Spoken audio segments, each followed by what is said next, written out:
اعوذ باللہ من الشیطان الرجیم بسم اللہ الرحمن الرحیم۔ آج کی ویڈیو میں آپ کے ساتھ بیان کیا جائے گا کہ کون لوگ اللہ اور اس کی رسول کی لعنت کے مستحق ہیں۔ ایک حدیث میں رسول اللہ صلی اللہ علیہ وآلہ وسلم کا ارشاد ہے کہ 6 آدمی ایسے ہیں جن پر میں نے لعنت بھیجی اور اللہ تعالیٰ نے بھی ان پر لعنت بھیجی ہے، اور ہر نبی مستجاب الدعوات ہوتا ہے۔ جن پر 6 آدمیوں پر لعنت بھیجی ہے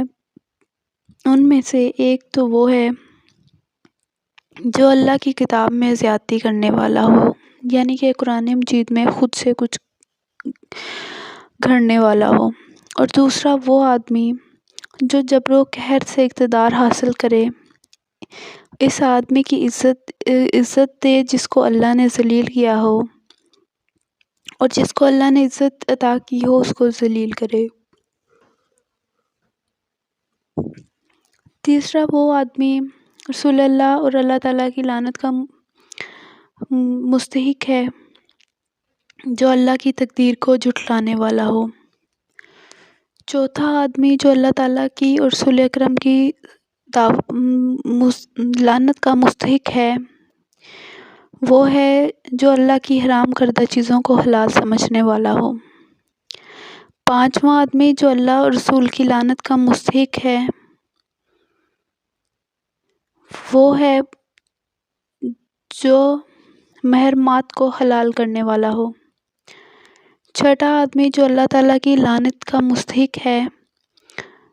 وہ یہ ہے کہ رسول اکرم نے فرمایا کہ وہ میری سنت کو چھوڑنے والا ہو۔ ایک اور حدیث میں آپ صلی اللہ علیہ وآلہ وسلم نے فرمایا ہے، یعنی جو کوئی نامحرم پر بری نظر ڈالے اور جس کے اوپر نظر ڈالے، دونوں پر اللہ نے لعنت فرمائی ہے، بشرط یہ کہ جس پر بری نظر پڑی ہو اس کا ارادہ اور اختیار کو اس میں دخل ہو۔ حضرت ابو ہریرہ رضی اللہ تعالیٰ عنہ سے روایت ہے کہ رسول اکرم صلی اللہ علیہ وآلہ وسلم نے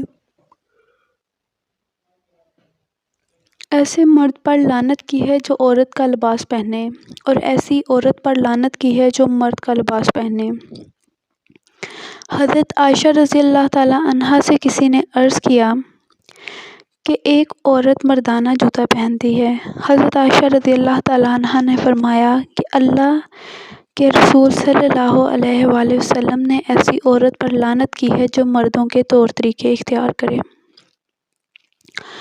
حضرت ابن عباس رضی اللہ تعالیٰ عنہ سے روایت ہے کہ رسول اللہ صلی اللہ علیہ وآلہ وسلم نے لعنت کی ہے ان مردوں پر جو عورتوں کی طرح شکل و صورت بنا کر ہجڑے بنے، اور لعنت کی ہے ان عورتوں پر جو شکل و صورت میں مردانہ پن اختیار کریں، اور ارشاد فرمایا کہ ان کو اپنے گھروں سے نکال دو۔ بخاری شریف میں ہے کہ حضرت عبداللہ بن مسعود نے فرمایا کہ اللہ کی لعنت ہو گودنے والیوں پر اور گودوانے والیوں پر، اور جو آبروؤں کے بال چنتی ہوں اور باریک تاکہ آبرو باریک ہو سکیں، اور خدا کی لعنت ہو ان عورتوں پر جو حسن کے لیے دانتوں کے درمیان کشادگی کرتی ہیں اور اللہ کی خلقت کو